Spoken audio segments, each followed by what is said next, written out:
இப்போ ஏறக்குறைய 80% கதாநாயகர்கள் வீட்டிலே தான் இருக்காங்க அப்படின்றார் திருப்பூர் சுப்ரமணியம். யார் சார் வீட்டில் இருக்காங்க? யாரை சொல்கிறார்? நான் லிஸ்ட்டு போட்டே வரேன். பல திரைப்பட நடிகர்கள் பார்த்தீங்கன்னா, ஒன்று அவங்க சொந்த கம்பெனியில் படம் எடுக்கிறாங்க, இல்லை அவங்க நண்பர்கள் படங்கள் நடிக்கிறாங்க. 10-20 வருடங்களுக்கு முன்னாடி பார்த்தீங்கன்னா, ஒரு திரைப்படத்தினுடைய தோல்வி நடிகர்லையோ இயக்குநர்லையோ பெருசாக பாதிக்காது. ஆனால் இன்றைக்கு சினிமா அப்படி இல்லை. இப்போ லோகேஷ் கனகராஜே உதாரணத்துக்கு எடுத்துக்கேன். ஒரு படம் தோல்வி என்ன ஆகிடும்னா அவருக்கு அவ்வளோதான், இனிமேல் படம் இல்லை அவருக்கு. இப்போ லோகேஷ் கனகராஜ் இந்த கூலி படத்தினுடைய தோல்வி கைதி உருவாகிறதுல கூட சிக்கலை ஏற்படுத்தியிருக்கு. 100%. இப்போது சங்கர் சாருக்கு வந்து ஒரு 2 படம் வந்து ஒர்க் ஆகாமல் போயிருக்கலாம். அடுத்த ஒரு படத்தில் மிகப்பெரிய வெற்றி கொடுத்து அவர் திருப்பி வந்துடுவார். ஆனாலும் அவருடைய வேள்பாறை ஆரம்பிக்க முடியாத அளவு ஒரு சிக்கலை அந்த படத்தினுடைய தோல்வி. சார், வேள்பாறை கதையை நான் படித்தேன். நீங்கள் வந்து சிஜிலெல்லாம் எடுத்துட முடியாது அவ்வளோ ஈஸியாக.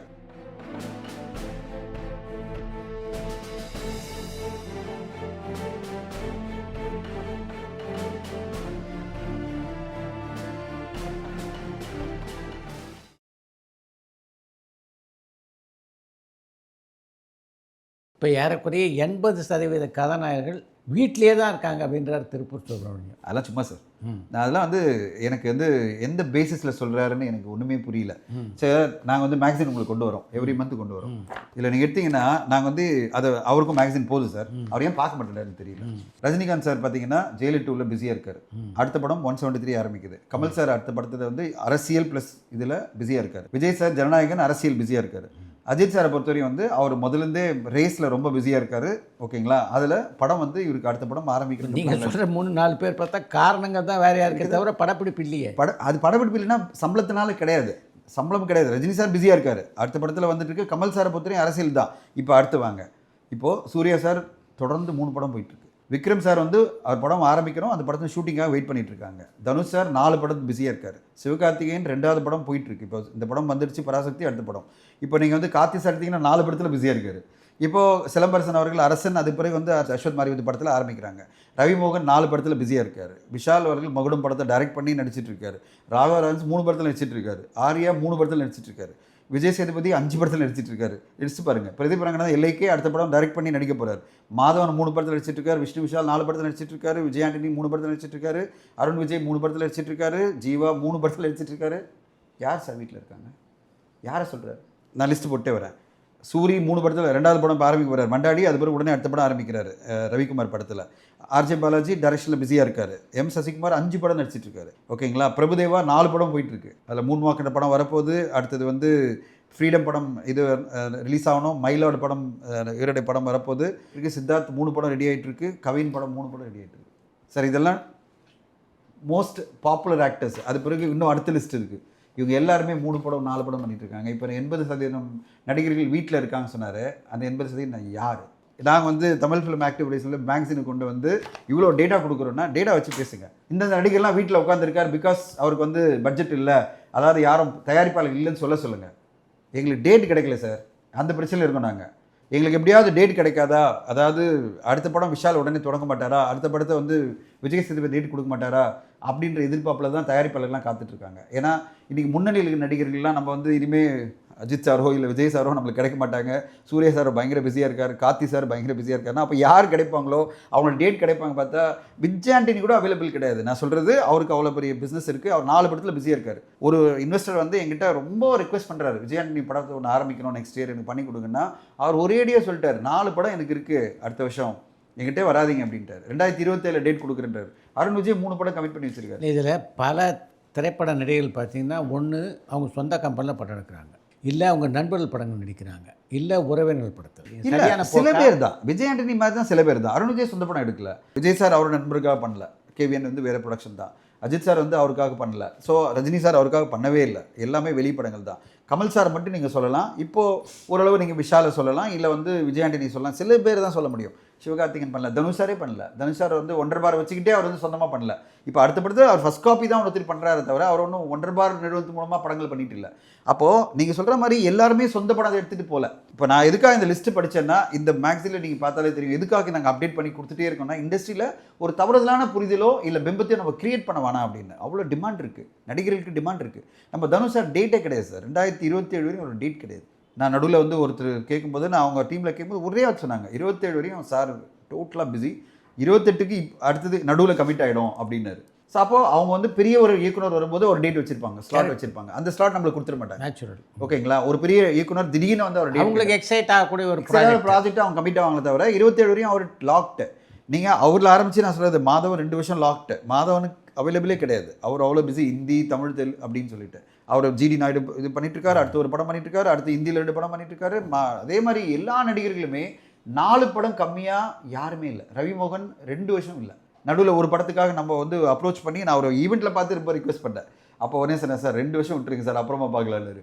2 வருஷமா முடிஞ்சிச்சு, நம்ம 2 வருஷம் நம்ம என்ன பண்ணுறது இல்லை அப்படின்னு. எதுக்குன்னா அந்த கதைக்கு அவர் தான் செட் ஆவர் நம்ம போய் கேட்குறோம். எல்லாருமே போய் கேட்கல. ஒரு இன்வெஸ்டர் நம்மளை கேட்குறாரு, நீங்கள் எப்படியாவது கேட்டு முடிச்சு கொடுங்க, நம்ம பண்ணலாம் சேர்ந்து அப்படின்னு. ஆனால் டேட் இல்லை.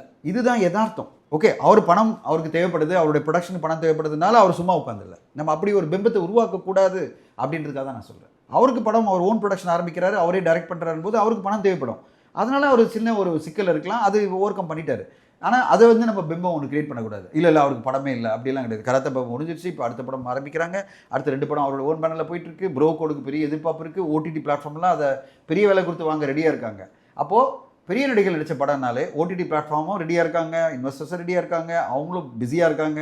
அவன் 4 படம் போயிட்டுருக்கு. அப்போ அது லிஸ்ட்டில் இருக்கிற எல்லா நடிகர்களும் பிஸியாக இருக்கும்போது 80% நடிகர்கள் வீட்டில் இருக்காங்கன்னு சொல்கிறீங்களே தலைவா, எந்த நடிகர் நீங்களே சொல்லுங்கள். யாருமே வீட்டில் இல்லைன்றது தான் என்னுடைய தாழ்மையான கருத்து டு மிஸ்டர் நம்முடைய அன்புக்குரிய திருப்பு சுப்ரமணியம் சாருக்கு. 10-20 வருடங்களுக்கு முன்னாடி பார்த்தீங்கன்னா ஒரு திரைப்படத்தினுடைய தோல்வி நடிகர்லையோ இயக்குனர்லையோ பெருசாக பாதிக்காது. ஆனால் இன்றைக்கு சினிமா அப்படி இல்லை. இப்போ லோகேஷ் கனகராஜே உதாரணத்துக்கு எடுத்துக்கேன். ஒரே ஒரு தோல்வி படம் அப்படியே புரட்டி போட்டுருச்சு அவர். இது இண்டஸ்ட்ரியுடைய இப்போ சேஞ்சு சார்.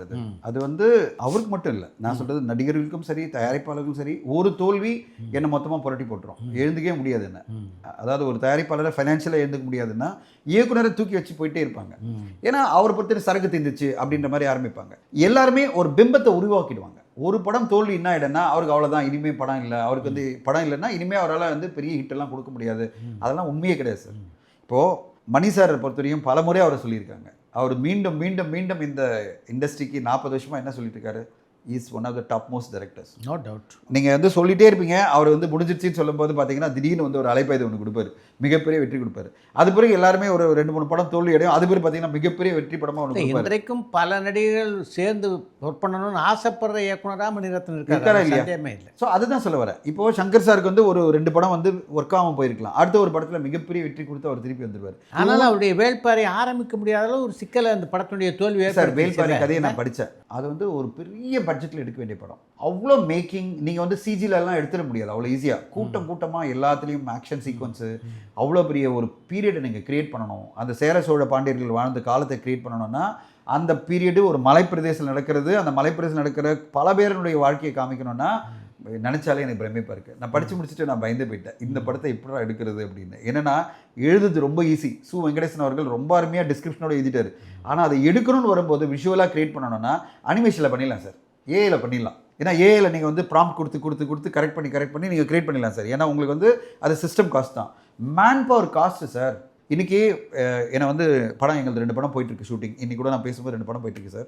எனக்கு பல தயாரிப்பாளர் கால் பண்ணி கேட்குறது தெரியுமா சார், இன்றைக்கி எவ்வளோ சார் டெய்லி காஸ்ட் உங்களுக்கு என்ன தெரியுமா சார்? நீங்கள் ஒரு காலகட்டத்தில் எனக்கு வந்து பாரதிய சார் சொல்லியிருக்காரு, 30,000 நான் போய் ஷூட் பண்ணியிருக்கேன், 50,000 ஷூட் பண்ணியிருக்கேன் ஒரு நாளுக்கு. இன்றைக்கி மொத்த பட்ஜெட்டே எனக்கு 70,000 அப்படின்னு இருக்காரு. இன்றைக்கி சார் எனக்கு ஒரு அப்கமிங் ஆர்டிஸ்ட் வச்சு எடுக்கிற படத்துக்கு என்னுடைய பர் டே காஸ்ட் 4 லட்சம் ரூபாய் வருது. 4 lakhs கம்மி கிடையாது. அதில் அவரை நீங்கள் ப்ளேம் பண்ண முடியாது, இயக்குனரையோ நடிகரோ ப்ளேம் பண்ண முடியாது. காரணம் என்னென்னா லொக்கேஷனுக்கே 75,000 ரூபாய். இன்றைக்கி நாங்கள் எடுக்கிற லொக்கேஷன் ஐடி வந்து முன்னாடி வந்து 50,000 கொடுத்த ஐடி ஆஃபீஸு இன்றைக்கி 1 லட்சம் கேட்குறாங்க. ஒரு வீடு முன்னாடி 30,000 கொடுத்தவங்க இன்றைக்கி 60,000 ரூபாய் கேட்குறாங்க. வழியே இல்லை உங்களுக்கு. Double the cost. ஒர்க்கர் சம்பளம் வந்து 30% இன்க்ரீஸ் ஆயிடுச்சு. இப்போ அதை தாண்டி பாட்டா தாண்டி வருது. இப்போ அது பிறகு ட்ராவலு டீசல் காஸ்ட்டு பயங்கரமாக இன்க்ரீஸ் ஆயிடுச்சு. ஃபுட்டு காஸ்ட்டு 50% இன்க்ரீஸ் ஆயிடுச்சு. ஏன்னா டீசல் இன்க்ரீஸ் ஆகும்போது ஃபுட்டு காஸ்ட் இன்க்ரீஸ் ஆகும். நான் 120 ரூபா கொடுத்துருக்கேன் சார் பர் ஹெட்டுக்கு வந்து ஃபுட்டுக்கு ஒரு நாளைக்கு. இன்றைக்கி 190 ரூபா கொடுத்துட்ருக்கேன். காலைல பிரேக்ஃபாஸ்ட்டு, மத்தியானம் லஞ்சு, ஈவினிங் ஒரு சின்ன ஸ்நாக் கொடுக்குறதுக்கு 190 ரூபா பர் ஹெட்டு கொடுத்துட்ருக்கோம். 120 ரூபா கொடுத்துருக்கேன் நான் 5-6 வருஷம் முன்னாடி. 70 ரூபா இன்க்ரீஸ் ஆயிருக்குன்னா 100 பேர்னா எவ்வளோ இன்க்ரீஸ் ஆகுது எனக்கு? 7,000 ரூபாய் ஒரு நாளைக்கு. அப்போது 50 நாள் எடுத்து எவ்வளோ சார்? 3 லட்சம் ரூபாய். அப்படியே டக்குன்னு 3 லட்ச ரூபாய் அங்கே வந்துருச்சு. இது மாதிரி தான் சார் டீசல் காஸ்ட்டு இவ்வளோ இன்க்ரீஸ் ஆனோடனே டீசல் அவ்வளோ பெருசாக வந்து நிற்கிது. லொக்கேஷன் காஸ்ட்டு, டீசல் காஸ்ட்டு, சம்பளம் காஸ்ட்டு எல்லாம் போகும்போது 4 லட்ச ரூபா தான் நிற்கிது. அப்போது ஒரு நீங்கள் ஒரு 50 நாட்கள் ஒரு படத்தை, ஒரு சின்ன பட்ஜெட் படத்தை நீங்கள் வந்து அப்கமிங் ஆர்டிஸ்ட் படத்தை எடுத்தீங்கன்னா 2 கோடி ரூபாய் காஸ்ட் ஆகிடும். இதுதான் யதார்த்தம். இந்த சிக்கலை தான் நம்ம வந்து சினிமா எடுத்துகிட்டு இருக்கோம். இந்த சிக்கலை தான் சினிமாக்கள் நடந்துட்டு இருக்கு. இந்த பட்ஜெட்டை குறைக்கணும்னா பண்ணவே முடியாது. ஏன்னா காஸ்ட் ஆஃப் லிவிங் இன்க்ரீஸ் ஆகும்போது எல்லாத்துக்கும் கொடுத்தாகணும். சம்பளங்கள் இன்க்ரீஸ் பண்ணி தான் கொடுத்தாகணும். டீசல் விலை வந்து கவர்மெண்ட் இன்க்ரீஸ் பண்ணுறது ஒன்றுமே பண்ண முடியாது. டீசல் விலைனால மீதியெல்லாம் கூடுது, ஃபுட்டு விலை கூடுது, எல்லாம் இன்க்ரீஸ் பண்ணி தான் ஆகணும். ஸோ இந்த காலகட்டத்தில் தான் நம்ம சினிமா எடுத்துகிட்டு இருக்கோம். ஸோ நீங்கள் சொல்கிற மாதிரி இந்த காலகட்டத்தில் பட்ஜெட்லாம் கூடி வரும்போது இவ்வளோ சிக்கல்கான சூழ்நிலையில் ஒரு எதிர்பார்ப்புகள் அதிகமாகிற ஒரு இயக்குனருக்கு ஒரு சிக்கல் வரும். நீங்கள் சொல்கிற மாதிரி ஒரு படம் ஸ்லிப் ஆகும்போது அது வரும். அந்த மாதிரி சிக்கலில் அவங்க என்ன படம் அடுத்த படம் கொடுக்குறாங்களோ அது அவங்களோட வெற்றியை தீர்மானிச்சிடும். இப்போ நீங்கள் வந்து ஒரு வேல்பாரி வச்சு தான் சங்கர் சார் அப்படின்னு நான் நினைக்க மாட்டேன். ஏன்னா வேல்பாரி வந்து மிகப்பெரிய பட்ஜெட். அது நினைச்சாலே எனக்கு பகீர் இருந்தது. இந்த பட்ஜெட்டில் எப்படி எடுக்க முடியும்? வேற படம் எடுக்கிறது பெட்டர்னு நீங்கள் நினைக்கிறீங்களா? இப்போ வந்து அவர் வந்து அவருடைய ஜானர் ஒன்று இருக்குது. இந்த சொசைட்டிக்கான ஒரு படம் இருக்குது. என்ன பர்சனலாக கேட்டிங்கன்னா அவர் இந்த சொசைட்டிக்கான ஒரு சூப்பர் டூப்பர் படம். இன்னைக்கு வந்து அரசியல் ஒரு முதல்வன் மாதிரி இன்னைக்கு இந்த அரசியல் களம் வந்து அவ்வளோ பெரிய ஒரு தீவிரமாக பரபரப்பான ஒரு சூழ்நிலை இருக்கும்போது அவர் அரசியலையும் இந்த சொசைட்டி சம்மந்தப்பட்ட படங்களையும் சூப்பராக கொடுக்கக்கூடிய மிகப்பெரிய இயக்குனர். அவர் அந்த மாதிரி ஒரு படத்தை கொடுத்து ஒரு மாற்றத்தை கொண்டு வந்தார் வச்சிங்களேன், அதுவும் பெரிய வெற்றி கிடைக்கும் அவருக்கு. இந்த பீரியட் படம் போனா 3 வருஷம் மாட்டிப்பார். 3 வருஷம் ஆகும் அந்த படத்தை முடிக்கிறதுக்கு. இப்போ நீங்கள் பார்த்தீங்கன்னா வாரணாசி இந்த படத்தை வந்து அவர் 3 வருஷம் எடுத்துகிட்டு இருக்காரு. அதுக்கு இவ்வளோ ட்ரோல்ஸ் வருது. அந்த அவர் புல்ல வந்தார் இது வந்தாருன்னு சொல்லிட்டு. நான் எதுவும் சொல்ல வரேன்னா அது என்ன மாதிரி வரும்னே தெரியாது. ஏன்னா சிஜியில் நீங்கள் கொண்டு போய் என்ன மாதிரி எடுப்பீங்கன்னு தெரியாது. அது என்ன மாதிரி பிரச்சனை போய் மாட்டுங்கன்னு தெரியாது. ஸோ அதுக்கு பதில் இன்னும் இருக்கிற சோஷியல் சப்ஜெக்ட் அவர் எடுத்துட்டு ஒரு அழகான ஒரு நம்மளுக்கு ஒரு ஜென்டில்மேன், ஒரு முதல்வன், ஒரு இந்தியன் காதலன், அந்த மாதிரி ஒரு பிரமாதமான ஒரு சோஷியல் சப்ஜெக்ட் கொண்டு வந்தாருன்னா அவருடைய வெற்றிகள் காத்திருக்கு. 1-2 படம் தோல்விகள் என்பது, ஒரு படமோ இல்லை 2 படம் தோல்வி என்பது ஒரு பயணத்தில் ஒரு சின்ன ஸ்லிப்பு தான். அந்த ஸ்லிப்பை வந்து பர்மனெண்ட் ஆக்க முடியாது. அவங்க வந்து திறமையான இயக்குனர்கள். லோகேஷ் கனகராஜும் ஒரு மிக திறமையான இயக்குனர். கண்டிப்பாக அவரோட அடுத்த படம் பாருங்கள் பிளாக் பஸ்டராக வந்து நிற்கும். ஏன்னா அவருக்கே தெரியும் இப்போ நான் ப்ரூவ் பண்ணி ஆகணும் அப்படின்னு. அப்போ அடுத்த கட்டமாக இன்னும் கேர்ஃபுல்லாக அவர் ஒரு சிறப்பான படத்தை கொடுத்துருவாரு. இது எல்லாமே சார் நம்ம எல்லாருக்குமே இந்த சமுதாயமும் இந்த உலகமும் தள்ளி சொல்லி கொடுத்துட்டே இருக்கும். ரொம்ப கான்ஃபிடென்ட்டாக இருக்க, திருப்பி வா, ஒழுங்காக பண்ணிட்டு வா, அடுத்த படத்தை நல்லா பண்ணு அப்படின்னு சொல்லி நம்மளை வந்து வழி நடத்தும். அப்படி வழி நடத்தும் அவங்களாம் சரியாக வந்துடுவாங்க சார். ஆனால் இது போன்ற தோல்விகள் பார்த்திங்கன்னா பல இயக்குநர்களில் வந்து சில வருடங்களே பட வாய்ப்பு இல்லாமல் செஞ்சுருக்கு. பாண்டியராஜ் எங்கிட்டே சொல்லியிருக்காரு, ஒரே ஒரு படத்துடைய தோல்வி சார் 2 வருஷம் என்னால் திரும்ப முடியவே முடியல. அதுக்கப்புறம் நான் போராடி ஒரு தலைவன் தலைவி எழுதி நான் வெற்றி பெற்றேன். இப்போ லோகேஷ் கனகராஜ் இந்த கூலி படத்துடைய தோல்வி கைதி உருவாகிறதுல கூட சிக்கலை ஏற்படுத்தியிருக்கு இல்லையா? அவருடைய ஒரே பிரச்சனைனா இந்த சம்பளங்கள் வந்து பெருசாக வரணும்னு எதிர்பார்க்கும்போது அவங்க வந்து இவ்வளோ பெரிய பட்ஜெட்டில் நம்ம பண்ணால் வயபிளாக இருக்குமா? இந்த காலகட்டத்தில் பர்டிகுலரி ஓடிடி இவ்வளோ ரெஸ்ட்ரிக்ஷன் கொண்டு வரும்போது நம்ம ஏன் இந்த ரிஸ்க் எடுக்கணுன்றதுக்காக அவங்க வந்து ஒரு டிசைட் பண்ணியிருக்கலாம். தவிர எனக்கு அந்த பயம் இல்லை. அந்த படம் உருவாகும், கரெக்டான ஒரு சுச்சுவேஷனில் உருவாகுன்ற நம்ம எதிர்பார்க்குறேன். இப்போதைக்கு அவருடைய எண்ணமெல்லாம் வேறு மாதிரி இருக்குது. வெயிட் பண்ணி பார்க்கலாம். எனக்கு ரொம்ப நம்பிக்கை இருக்குது லோகேஷ் மேலே. 2 பேருமே இம்பார்ட்டண்ட்டாக இருக்காங்க. இப்போ கார்த்தியும் அந்த படத்தை பற்றி இம்பார்ட்டண்ட்டாக தான் பதில் சொல்கிறாரு. கரெக்ட். லோகேஷ் கனகராஜ் அந்த படத்தை பற்றி ஆர்வமாக எந்த பேட்டியிலையும் பகிர்ந்துக்கிட்டதா தெரியல. அது எல்லாருமே ரொம்ப பேசிட்டோமோ, ஒருவேளை இப்போ வந்து அமைக்கி வாசிட்டு அப்புறமா சொல்லுவோம்னு இருக்கலாம்ல, நம்பிக்கையோடு இருப்போம் நம்ம. இந்த ஓடிடி நிறுவனங்களுக்கு வந்து 8 வாரத்துக்குள்ள படத்தை கொடுத்தா தான் படங்கள் திரையரங்கில் ஓடும் அப்படின்றது தான் திருப்பூர் சுமத்துடைய கருத்தாக இருக்குது. இதுக்கு வந்து குறிப்பாக நீங்கள் சார்ந்து இருக்கின்ற நடப்பு தயாரிப்பாளர் சங்கம் தான் ஒத்துக்கலை என்ற ஆதங்கத்தையும் அவர் சொல்லியிருக்காரு. திரையரங்குக்கு 8 வாரத்துக்கு முன்னாடி ஒரு 4 வாரத்திலேயே இந்த திரைப்படங்கள் வந்துடும், வந்து ஓடிடியில் 4 வாரத்துக்கு முன்னாடியே வந்துடும் அப்படின்னும் போது இந்த படங்களை பார்க்குறதுக்கு ஆர்வத்தோட தேட்டருக்கு ஜனங்க வரமாட்டாங்கிறாங்க அப்படின்றாரு அவர். இதில் உங்களுக்கு எங்கே மாறுபடுறீங்க சார்? 2 விஷயம் சொல்லிடுறேன். இந்தியில் 8 வாரம் தான் பல வருஷமாக இருக்குது, பிகினிங்லேருந்தே இருக்குது. ஆமாம். ஆனால் இந்திய இண்டஸ்ட்ரி தான் மிகப்பெரிய சிக்கல் இருக்குது பாக்ஸ் ஆஃபீஸில். வெகு சில படங்கள் தான் ஓடுதே தவிர சிறு மற்றும் மீடியம் பட்ஜெட் படங்கள் ஓடவே இல்லை. அங்கே 8 வாரம் தான் ஓடிடியில் படம் வருது. ஏன்னா ரெஸ்ட்ரிக்ஷனோடு இருக்குது. ஆமாம். 8 வாரம் முன்னாடி வந்தீங்கன்னா பெரிய பெனால்ட்டியே இருக்குது. ஆமாம். எது ஓடிடி நிறுவனங்கள் மட்டும் இல்லை, திரையரங்கெல்லாம் பெனால்ட்டி போட்டுருவாங்க. அப்போது இப்படிப்பட்ட சூழ்நிலையில் இந்தி சினிமா ஏன் வந்து பெருசாக ஜெயிக்கல? 8 வாரம் தானே அங்கே இருக்குது.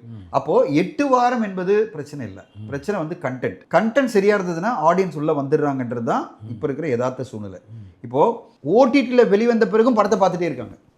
இப்போ பார்த்தீங்கன்னா பைசனு, ஆண்பாவம் பொல்லாதது, உதாரணம் ஓடிடியில் வந்த பிறகும் திரையரங்கில் ஓடிட்டு இருக்கு படம்.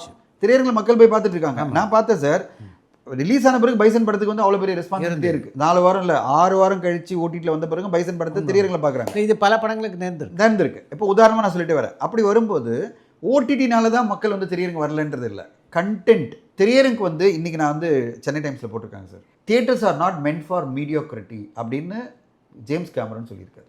மீடியோக்ரிட்டி நீங்கள் கொடுத்தீங்கன்னா theatres are not meant for it. உண்மைதானே? எது மீடியோக்ரிட்டி நீங்கள் எஸ்கேப் ஆகலைன்னா ஓடிடியில் அவன் உட்காந்து ஃபாஸ்ட் ஃபார்வர்டில் பார்த்துருவான். ஆனால் திரையரங்களை ஃபாஸ்ட் ஃபார்வர்ட் பண்ண முடியாத ஒரு காலகட்டத்தில் நீங்கள் மீடியா ரெடி பண்ணி எஸ்கேப் ஆக முடியாது அப்படின்னு ஜேம்ஸ் கேமரனே சொல்லியிருக்காரு. அப்போது நம்ம என்ன பண்ணோன்னா ஒரு சூப்பரான கண்டென்ட் கொடுத்துட்டு போனால் ஆடியன்ஸ் வந்து ஓடியில் வந்தாலும் நான் திரையரங்களை போய் பார்க்குறேன்னு நினைக்கிறாங்களே இல்லையா. அப்போ நாங்கள் என்ன ஒரு பாயிண்ட் ஆஃப் வியூ வச்சோன்னா, சார் இந்தி சினிமாவில் 8 வீக்ஸ் போயிட்டு இருக்கும்போது அங்கே ஒருமே இல்லாத எதுக்கு சிறு மீடியம் பட்ஜெட் படங்கள்லாம் அங்கே பெருசாக ஓடலை, அங்கே இண்டஸ்ட்ரி பெருசாக சிக்கலாக தானே இருக்குது. அப்போது 8 வீக்ஸ்ன்றது சிக்கல் கிடையாது அப்படின்ற ஒரு லாஜிக்கலான ஒரு எக்ஸ்ப்ளனேஷனை கொடுத்துட்டோம். அட் த சேம் டைம் நாங்களும் ஒத்துக்கிறோம், நம்ம வந்து ஒரு பிம்பத்தை உருவாக்க வேண்டிய ஒரு கட்டாயத்தில் இருக்கோம். ஏன்னா ஆடியன்ஸ் மத்தியில் ஒரு குறிப்பிட்ட சாரார் வந்து ஒதுக்குறாங்க, அதாவது வேண்டாம் சினிமா பார்க்க வேணாம், நம்ம ஓடிடிலே பார்த்துக்கலான்ற மாதிரி ஒரு எண்ணத்தை இருக்குல்ல, அவங்கள மாற்றணும்னா 8 வீக்ஸ் நம்ம வந்து கொடுத்துட்டா நல்லாயிருக்கும், 8 வீக்ஸில் நம்ம கழிச்சு வந்தால் நல்லாயிருக்கும். ஆனால் அதில் 2 சிக்கல் இருக்குது. ஒன்று வந்து ஆரம்பிச்சிலேருந்தே 2018 இந்த இண்டஸ்ட்ரி பொறுத்தவரையும் சவுத்தை பொறுத்தவரையும் அவங்க 4 வீக்ஸ்ன்ற மைண்ட் செட்டில் ஓடிடி வந்துட்டாங்க. அவங்கள திடீர்னு மாற்றணும்னா நான் வாங்க மாட்டேன் சொன்னால் என்ன பண்ணுறது? சரி வாங்குறேன், ஆனால் ப்ரைஸை வந்து 20% குறைச்சிக்கிறேன். ஹிந்தி படங்களை 8 வாரம் கழிச்சு வாங்குறோம். அது வந்து பிகாஸ் பிகினிங்லேருந்தே அது 8 வீக்ஸ்னு அவங்க ஃபிக்ஸ் பண்ணிட்டாங்க. அதுவே திருப்பூர் சார் இன்டர்வியூவில் சொல்லியிருக்காரு, நாங்கள் வந்து அவ்வளோ நாங்கள் கேர்ஃபுல்லாக இல்லை, நாங்கள் மட்டும் விட்டுட்டோம், ஃப்ரீயாக விட்டுட்டோம், இப்போ தான் நாங்கள் ரியலைஸ் பண்ணுறோம் அப்படின்னு அவரே சொல்கிறார். அங்கே அப்படி இல்லை, அவங்க முதல்லயே டிசைட் பண்ணிட்டாங்க, பிவிஆர் எல்லாருமே சேர்ந்து ஓடிடி 8 வீக்ஸ் தான் அப்படின்னு ஆரம்ப காலகட்டத்திலேயே அவங்க வந்து அக்ரிமெண்ட்டில் போட்டாங்க. அப்போ என்ன ஆயிடுச்சு, அங்கே வந்து கன்ஃபியூஷனே இல்லை. இங்கே வந்து என்ன ஆயிடுச்சுன்னா ஆரம்பத்துலேருந்தே 4 வீக்ஸ்னு போட்டாச்சு. வர்ற பொங்கல் பார்த்திங்கன்னா ஒரு பக்கம் ஜனநாயகம், இன்னொரு பக்கம் பராஸ்தித்தி, 2 திரைப்படம் ஒரே தேதியில் ஆல்மோஸ்ட் வரதா வெளியே அறிவிச்சிருக்காங்க. அவங்களோட பாயிண்ட் ஆஃப் வியூவில் அவங்க ஏற்கனவே நான் பொங்கல் ரிலீஸ்னு சொல்லிட்டோம் அப்படின்னு சொல்லிட்டு அவங்க வந்து டான் பிக்சர்ஸ் முதலே சொல்லிட்டாங்க, நாங்கள் தான் பொங்கல் ரிலீஸ்னு அனௌன்ஸ் பண்ணோம். பட் என்ன பொறுத்தவரையும் 5 முக்கியமான திரைப்படங்கள் தெலுங்குல வருது சார் சங்கராந்திக்கு. ஒரு சைடில் ஜனநாயகனுக்கு அரசியல் ரீதியாக மிக பொதுவாக இந்திய படவுகளில் பார்த்தீங்கன்னா தமிழ்நாட்டில் தான் அந்த மறுவெளியீட்டு படங்கள் மிகப்பெரிய சாதனையை புரிஞ்சிட்ருக்கு அப்படின்னு நினைக்கிறேன். இன்றைக்கு படையப்பா மிகப்பெரிய பண்ணிட்டு பரபரப்பாக என்ன போயிட்டு இருக்கு தெரியுமா, மங்காத்தா ரிலீஸ் ஜனவரி மாதம்.